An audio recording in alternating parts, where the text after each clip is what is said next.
তো অনেক পরিভাষার মধ্যে কুফরি আছে, অনেক ভাষার মধ্যে। এদের ধর্মনিরপেক্ষতা একটা কথা, কি অর্থ ধর্মনিরপেক্ষতার? সেকুলারিজম, এটা তাদের পশ্চিমাদের পরিভাষা। আপনি মুসলিম হয়ে আপনি কোন ভাষা, কোন পরিভাষা এটাকে গ্রহণ করতে চাচ্ছেন? অমুসলিমদের পরিভাষা, তাদের কাছে এটা যে ব্যাখ্যা, সেই ব্যাখ্যা হিসাবে তো এটা ইসলাম বিরোধী আকিদা, সেকুলারিজম। এই ইজম তো মুসলিম গ্রহণ করতে পারে না।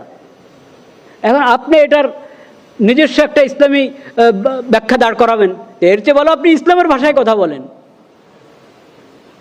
প্রত্যেক পশ্চিমা পরিভাষার বিপরীতে তাদের হাজার বছর আগে যখন তারা ঘুমিয়েছিল, এর আগ থেকে এসব পরিভাষা কোরআনে আছে।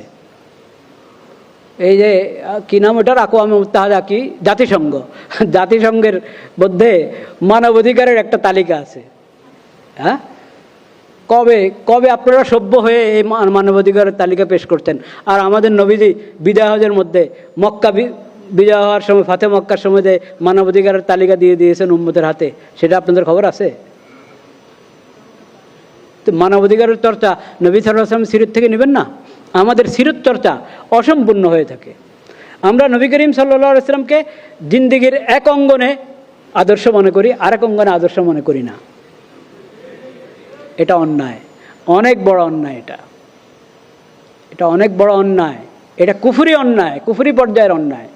নবী করিম সাল্লাল্লাহু আলাইহি ওয়াসাল্লামকে জিন্দেগির সকল শাখায়, রাষ্ট্রনীতিতে, পররাষ্ট্রনীতিতে, সমাজে, ঘরে, বাইরে, অফিসে, আদালতে, সব জায়গায় আদালত চলবে পশ্চিমাদের আইনে। মসজিদের মধ্যে আমি যখন আসবো তখন আমি মুসলমান না, এটা হয় না। এটা সব রীতি কথা।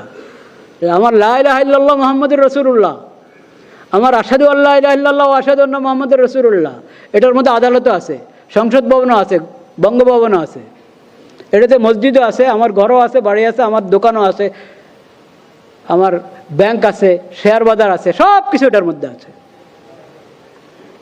সব কিছু এটার মধ্যে আছে। আচ্ছা, অনেক